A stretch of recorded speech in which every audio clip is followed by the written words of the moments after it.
Hello Internet, and welcome to another XY Chronicles. So today I'm going to be retouching on a video that I've already made. I've decided to talk about the myths and misconceptions of testosterone. I'm not quite sure why I made it, but I think it's better to talk about after experiencing testosterone. Everyone's journey is different, everyone's transition is different. Taking tea will cause anger issues.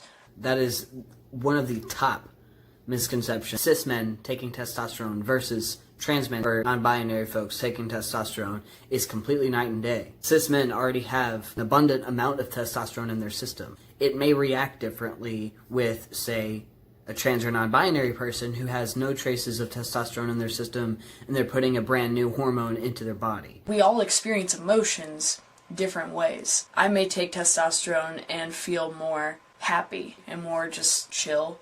I won't be so anxious about passing. I did calm down a lot when I started taking tea. The misconception is there, but also there were a lot of things that I struggle with personally because of trauma, and my reaction to things is a lot different than someone who hasn't gone through the traumas that I've been through. Obviously, there were going to be some behavioral differences, but with testosterone, getting on the hormone, I almost felt balanced. I think that once I start growing some facial hair, my voice gets deeper. I think now I look like a 12-year-old boy who hasn't hit puberty yet, and it's really frustrating. You still look young, dude. Not really 12, more like 17, 18. But you don't get misgendered, so there's that. Hormone levels in the body are complex and balanced a certain way. When anyone starts tea, it's a dramatic, sudden change. Mood swings are to be expected.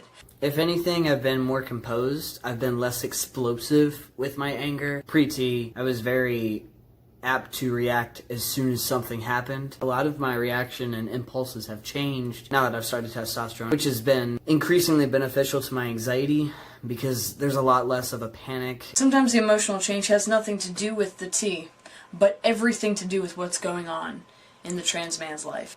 Going through the early years of transitioning is some of the hardest years of your life. A lot of people want to pinpoint, are you feeling this way? It's probably the testosterone. In the early stages of taking testosterone, your body's still trying to kind of adjust. A couple days before shot day, you might get a little bit more irritable and a little more short-tempered just because your body is like, oh, it's about time for that, hormone to come on through. Taking tea will make you taller. I wish. Your long bones actually stop growing. I forget what the age is. It's different for everyone, I think. Your bone plates kind of fuse together, and they're like, all right, this is it. So if you don't start testosterone before those plates fuse together, you're shit out of luck. If you started with hormone blockers, then took testosterone, you'd probably get taller. Blockers don't stunt your growth or anything like that. They just stop puberty. That's all it does. I may appear taller to some people because I walk a little bit more like, looking up, looking around. Testosterone will make your chest disappear. If this were true, top surgery would not be a thing. If you have a smaller chest, like if you have an A cup, you're fine. Odds are you might not even need top surgery. If you work out, you just kind of lose weight there. I lost weight there, but it's still very much not a male chest. It sucks. That brings me to the fourth myth. If you stop tea after top surgery, breasts will grow back. This is also not true. Once tissue has been surgically removed, it is gone. It can't grow back. It's been surgically removed. It's out of your body. Taking tea will make you gay. A portion of trans men do experience a change in their sexual feelings post-transition. My sexuality actually did change. At that time, I had a lot of internalized biphobia towards myself. I plan on being one of the people to contribute to fixing toxic masculinity.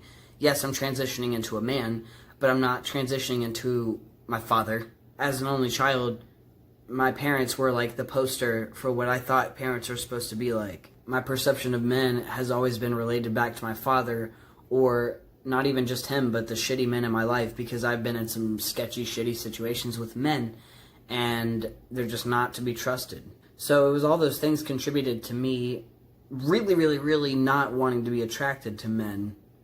But I can't deny that, so here we are. Testosterone just made me a lot more comfortable with myself as a person and my confidence and my self-worth. And I stopped caring what other people thought of me. And the acceptance of my sexuality soon followed. The bigger the dose, the faster the transition. No. There's some enzymes in your body. Excess T can actually be converted to estrogen by an enzyme called aromatase. I don't even know if I'm saying that right, but that's what it looks like. Don't do this. Please don't do this. I accidentally did it. I got my dose changed to 0.5 milliliters. I've been on 0.5 for a while. For some reason, I thought it was 1 milliliter, and technically I'm supposed to do 0.5. So I did that for a month, and my beard really started to come in. I was back in October of last year. So obviously my facial hair has come in quite a lot since then, and I've shaved, not shaved, but trimmed. I've only shaved my full face one time, and I'm never doing that again. And then I realized what I was doing, so that following month, I switched back up to the 0.5, and nothing happened. There wasn't like any like weird like mood change either. If you want to do this, do it the right way. Don't change your own dose. Don't do that. Just wait for your doctor. It's really like based on you, so don't mess it up because you're trying to take somebody else's dose. Tea makes you fat. It all depends on what you're doing, what your routine is, and what you eat. Just like anyone. It's not different. So I did start gaining weight in different places, and I bulked up a lot. My shoulders are going to broaden, believe it or not. In my shoulders, I got broader. Like, I take up a lot more space. My face is going to be more chiseled. My face is obviously a lot more, like, wide. Trans men are just masculine lesbians. Okay, this is so fucking annoying because it's still a big topic. It's not the same. It's really not. Trans men are not always lesbian first. That's part of discovering your sexuality. For me, I've been male all my life. They're not transgender. They're lesbian. They're comfortable in their bodies. I wasn't. Then that kind of segues into the next misconception that all trans men come from the lesbian community. I identified as lesbian before I identified as transgender, so yeah, it can seem that way. And there are trans men who start off as lesbian and then realize, oh, it's not just my sexuality, it is my gender. That does happen, but it's not always the case. The last one is you can always tell who's trans. It's really transphobic. Never assume. Open your mind. Open your heart. Stop making these misconceptions about trans men. Just educate yourself. It's fine to ask questions to a trans person, but don't come in hot and ask really invasive personal questions. And if you want to ask one of those questions, ask if it's okay before you ask the question. Like, hey, is it okay if I ask you something personal about your transition? Or is it okay if I ask you about your genitals? Because 9 times out of 10, it's a no. Don't ask a trans person for their dead name. There's some things you just don't ask. First of all, thinking about, does it matter to you? Is it affecting you personally if this is how it is? No? Okay, then you probably shouldn't ask.